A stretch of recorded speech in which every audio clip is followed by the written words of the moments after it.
I stole money from work when people paid for admission. Throwaway for obvious reasons. Enjoy the red.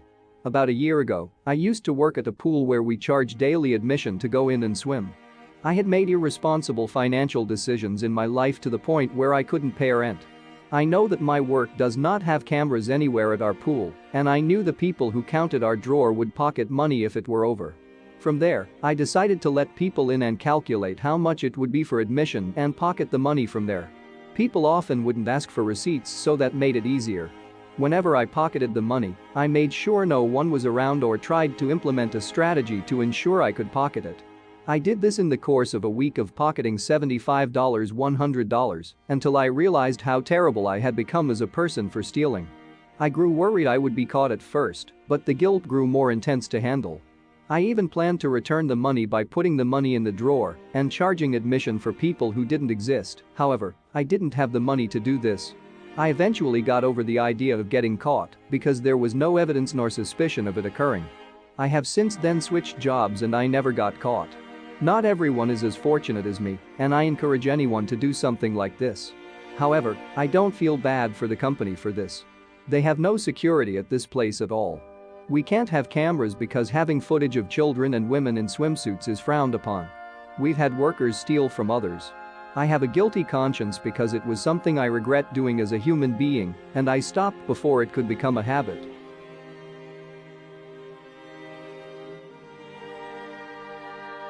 I was arrested, then covertly stole my records and destroyed them. As a young teenager, a friend and I were charged with shoplifting over $100 worth of lingerie from a large department store, and I was permanently banned from all of their stores. Because I was so young and wasn't caught committing any other crimes, I was able to have the criminal charge expunged from my record when I turned 18. It is relevant to the story that, in my later teens, my dad legally changed his last name, and therefore so did I. When I was beginning my adult life and looking for a job, I applied to a different location of the store because, well, I needed a job and I was applying to a bunch of places. I did not expect to be hired. But I was. I ended up working at the central location of the chain, where they kept records for all the stores. I worked for loss prevention, catching idiots like myself shoplifting, and learned the obvious mistakes I had made attempting my crime. We also screened all potential new hires to see if they had ever been caught committing a crime at any of the store locations. I learned that I was only hired because I had a different last name than the one I had at the time of my arrest. But I kept worrying that I would be found out and be in trouble. Loss prevention had keys and access to every place in the whole building, and I discovered that I had access to the hard copy records of all shoplifting arrests at every location.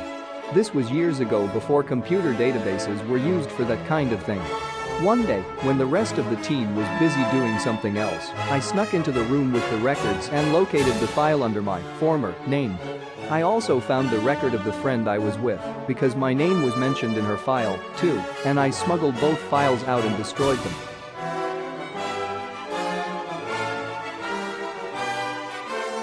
I blew up my older sister's electrical outlet with a paperclip and charger.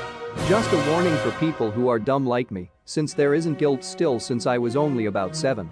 I was at my sister's house, who was in her mid-20s at the time. I'm adopted and she's not, and for some reason, I put a paperclip on the charger and tried plugging my phone or iPad in. I don't remember, and it blew up, like a square foot of the wall was black all of a sudden. It was a white wall normally.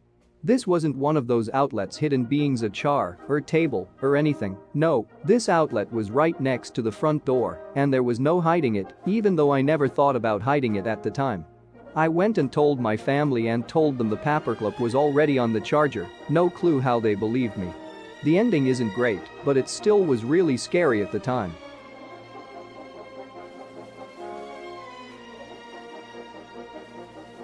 I paid my sister to do my school work so I could pass my course.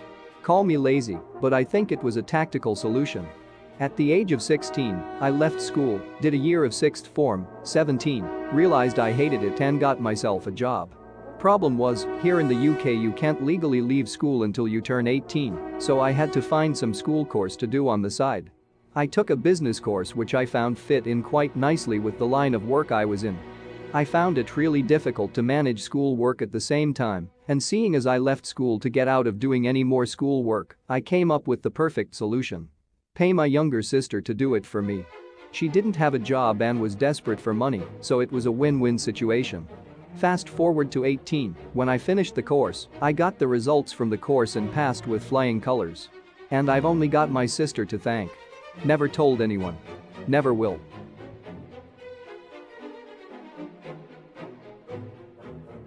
I viciously harassed someone over their dead sister. This was years ago, maybe in 2014, however, I just now thought about it, and I might contact the person and apologize. The person I insulted who died was a celebrity, not a high up there celebrity, she was more infamous than anything. It was that girl who was on Dr. Phil about how if a guy hits you he loves you, and I even made a hate page. Ramina actually died after overdosing on coke. So what I did was very, very horrible, so I can understand the comments. I messaged the sister and told her your sister is burning in hell.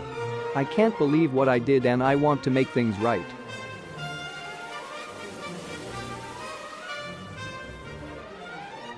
When I was 15 and a half, I drove the family car at 1 a.m. to DCS 14th Street and picked up someone in order to lose it. When I was 15 and a half, I drove the family car at 1 a.m. to DCS 14th Street and picked up someone in order to lose it.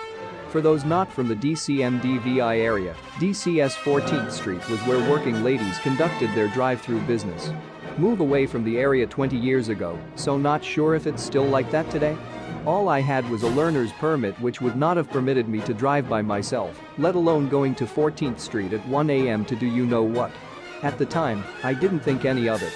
But now I kind of regret doing it. This was way before anybody had cell phones or the internet.